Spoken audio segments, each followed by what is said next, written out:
কথাবার্তা সাবধানে কইেন। একদিকে কথা কইবেন, আরেকদিকে ধরা খাইবেন। তো কথাবার্তা যত কম তত ভালো। যখন বিএনপির বড় বড় কুতুবরা বিদেশি নাম্বার নিয়ে পানাপুকুরের তলায় লুকায় ছিল, এই রুমিন ফারহানা তখন সংসদে দাঁড়ায় শেখ হাসিনার সামনে বলি নাই যে এই সংসদ অবৈধ? আমি একা কতদূর করতে পারি আর পারি না সেটা আপনারা দেখেন নাই? অনেকেই আমাকে প্রশ্ন করেন, আপনার এত এত পরিকল্পনা, আপনি এই দুটো উপজেলাকে মডেল উপজেলা করতে চান, কিন্তু স্বতন্ত্র প্রার্থী হলে আপনি কতটুকু কাজ করতে পারবেন? যখন বিএনপির বড় বড় কুতুবরা বিদেশি নাম্বার নিয়ে পানাপুকুরের তলায় লুকায় ছিল, এই রুমিন ফারহানা তখন সংসদে দাঁড়ায় শেখ হাসিনার সামনে বলি নাই যে এই সংসদ অবৈধ? আমি একা কতদূর করতে পারি আর পারি না সেটা আপনারা দেখেন নাই? আর একটা কথা আপনাদেরকে বলি, সরকারি দলের এমপির বরাদ্দ যতটুকু, বিরোধী দলের এমপির বরাদ্দ কিন্তু ততটুকুই। সুতরাং আমি কোন সরকারি এমপির চেয়ে বরাদ্দ কম পাবো এইটা আপনারা চিন্তা করবেন না, বরাদ্দ সমান। হ্যাঁ, সংরক্ষিত মহিলা এমপির বরাদ্দ অনেক কম, সেই কারণে আমি সংরক্ষিতর ব্যাপারে বলছি আমি আর সংরক্ষিত হব না। কারণ সংরক্ষিতর বরাদ্দ এত কম যে ওইটা দিয়ে কোনো কাজ, দৃশ্যমান কাজ করা যায় না। কিন্তু নির্বাচিত এমপির বরাদ্দ সে সরকারি দলের হোক আর বিরোধী দলের হোক সমান। আর একটা প্রশ্ন করি, সরকারি দলে কোন দল যাবে আগের থেকে জানি কেমনে?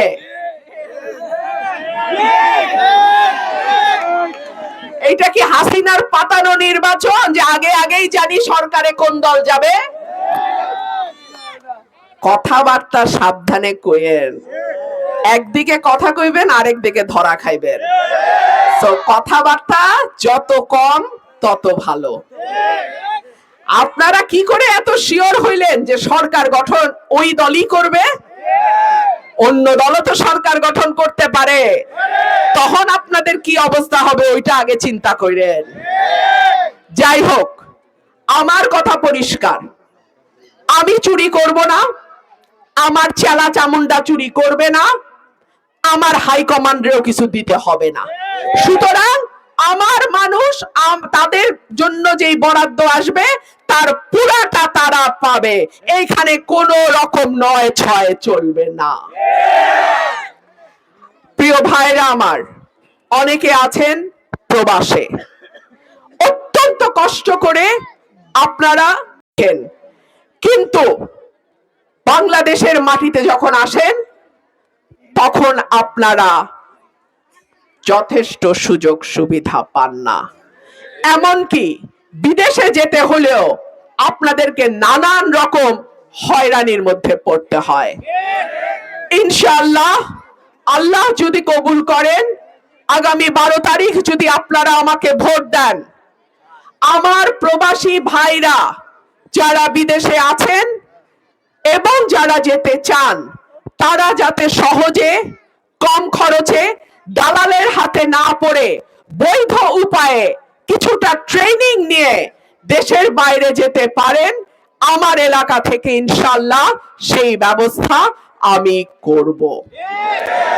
একই সঙ্গে আপনার পরিবার যাতে এলাকায় নিরাপদ থাকে, আপনার মা বোন যাতে পরিবার সহ এলাকায় নিরাপদ থাকে, ইনশাআল্লাহ সেই দায়িত্ব আমার। আমি আপনাদেরকে অনুরোধ করব, 11 তারিখ বিকাল থেকে 12 তারিখ রাত পর্যন্ত, ভোট গণনা না হওয়া পর্যন্ত আপনারা দয়া করে কেন্দ্র ছাড়বেন না।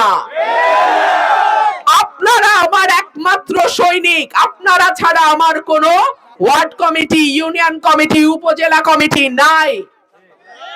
আপনারা যদি আমাদের ভোট পাহারা না দেন, আমার পাহারা দেওয়ার মতন আর কেউ নাই।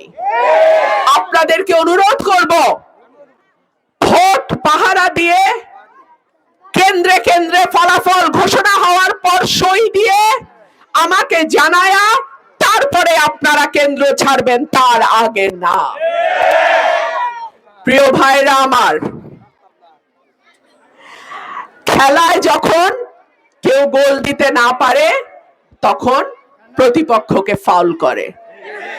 এই ফাউল যাতে সরাইলের মাটিতে না হয় সেই দিকে আপনাদের সজাগ থাকতে হবে। আমার মিডিয়ার ভাইদেরকে আমি অনুরোধ করব, আপনারা সুখে দুঃখে বিপদে আপদে গত 15 বছর আমার পাশে ছিলেন, আমরা একসঙ্গে কাজ করেছি। আপনাদের কাছে অনুরোধ থাকবে, আপনারা কেন্দ্রে কেন্দ্রে আপনাদের টিম পাঠিয়ে আপনারা আমার ভোটগুলোর পাহারাদার হিসেবে আপনাদের ক্যামেরা, আপনাদের গণমাধ্যমকে সজাগ রাখবেন। আপনাদের কাছে আমার অনুরোধ থাকবে, বিদেশি পর্যবেক্ষকদের নজর এই এলাকায় আছে, এই আসনে আছে। আমি ঢাকায় ইউরোপিয়ান ইউনিয়নের পর্যবেক্ষকদের সঙ্গে বৈঠক করেছি। আজকে তারা এসেছিলেন সরাইলে, আমার বাসা শাহবাজপুরে তারা বসেছেন, আমার সঙ্গে প্রায় ঘন্টা খানেক তাদের আলাপ হয়েছে।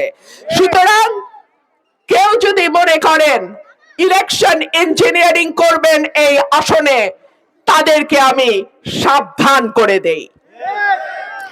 একই সঙ্গে এই কথাও মনে করিয়ে দেই, কোন দল যাতে আগাম মনে না করে যে তারাই সরকার গঠন করতে যাচ্ছে এবং পুলিশ প্রশাসন তাদের অনুগত হতে বাধ্য।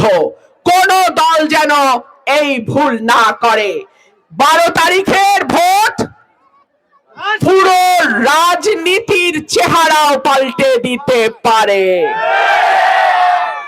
প্রিয় ভাইরা আমার, আমি আপনাদের প্রার্থী, আমার মার্কা হাঁস মার্কা। হাঁস মার্কা জনগণের মার্কা, হাঁস মার্কা উন্নয়নের মার্কা, হাঁস মার্কা গণতন্ত্রের মার্কা, হাঁস মার্কা সাহসের মার্কা, হাঁস মার্কা সততার মার্কা, হাঁস মার্কা অন্যায়ের বিরুদ্ধে একা হলেও দাঁড়িয়ে লড়াই করার মার্কা। আপনাদের কাছে অনুরোধ থাকবে, আপনারা 11-12 তারিখ হাঁসের পাশে থাকবেন।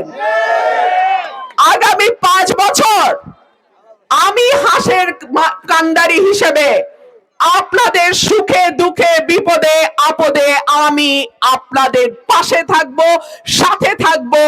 আপনাদেরকে সাথে নিয়ে সরাইল আশুগঞ্জকে আমি বাংলাদেশের মডেল উপজেলা করব ইনশাআল্লাহ।